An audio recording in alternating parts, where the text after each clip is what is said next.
Hello and welcome back to yet another video on the Alejandro Hernandez podcast. And this is going to be part 4 of my official NBA first round playoff predictions.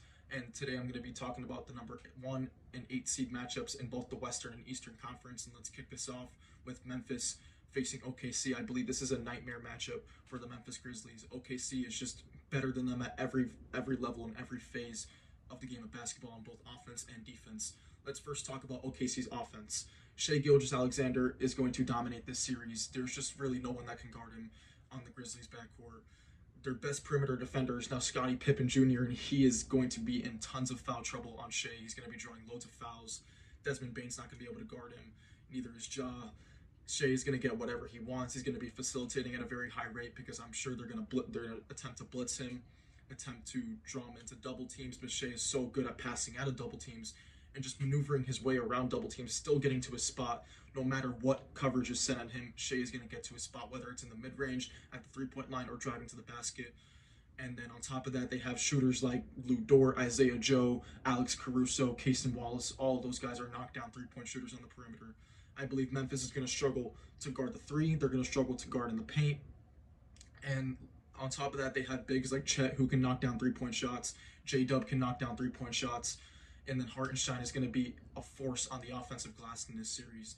Just so many factors favor OKC on the offensive side of the ball. I haven't even gotten to the defensive side yet.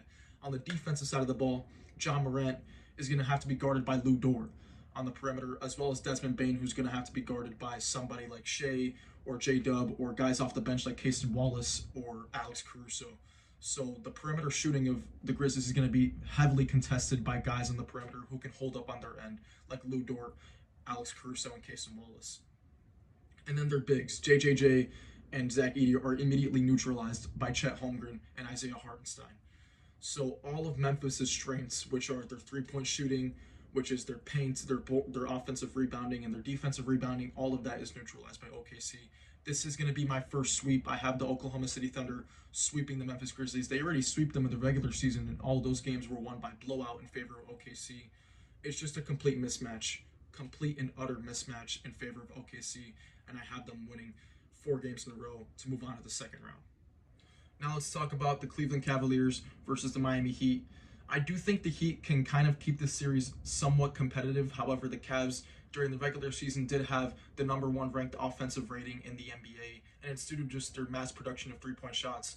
They're probably one of, if not the best three-point shooting team in the entire NBA, and that's due to guys like Darius Garland, Donovan Mitchell, Isaac Okoro, DeAndre Hunter, and Max Strus all being reliable knockdown three-point shooters. And I believe that could spell a lot of trouble for the Heat in this series. If this does come down to being a three-point shooting contest of a series, I do give the massive advantage to the Cleveland Cavaliers just due to the consistency that they've showed over the regular season, while the Heat have been inconsistent. The Heat kind of got worse after that Jimmy Butler trade. However, they have found a stride since the play-in tournament started. They went on a massive losing streak to end the season, however, entered the play-in, had a very impressive win over the Chicago Bulls, and then went onto the road. They went back-to-back road games and beat both the Bulls and the Hawks. However, the Cavaliers are not the Bulls and they're not the Hawks. They are 10 times better, and I believe the Heat are going to have their hands full in this series. And I believe an interesting matchup to watch out for is just the front court matchup between Khalil Ware and Bam Adebayo versus Jarrett Allen and Evan Mobley. I do give the advantage to the Cavs in this front court matchup just due to the physicality of Jarrett Allen and Evan Mobley. I do think they are going to dominate the boards. They're going to dominate the offensive glass, and that's going to give the Cavs a lot of second chance points, opportunities, a lot of kickouts for 3. And I could see the Cavs very much running away with this series. However, I do see the Heat taking at least 1 game off the Cavs just due to their grittiness, their overall just toughness. Even if the Cavs do develop, I believe the Cavs will be up by at least 15 points in every single game in this series. They're just going to go on a bunch of runs of just raining three-point shots, and the Heat will have to play catch-up this entire series. However, I do see the Heat having a comeback win at home in either Game 3 or Game 4.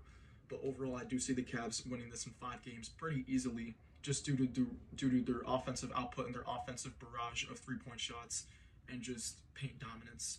And that's why I give the Cavs the edge in this series. I have them winning it in 5. And that is going to be it for this video. And I'll see you guys in probably a week or 2 when I'll give you guys my recap and of the entire NBA first round. But until then, I'll see you guys next time.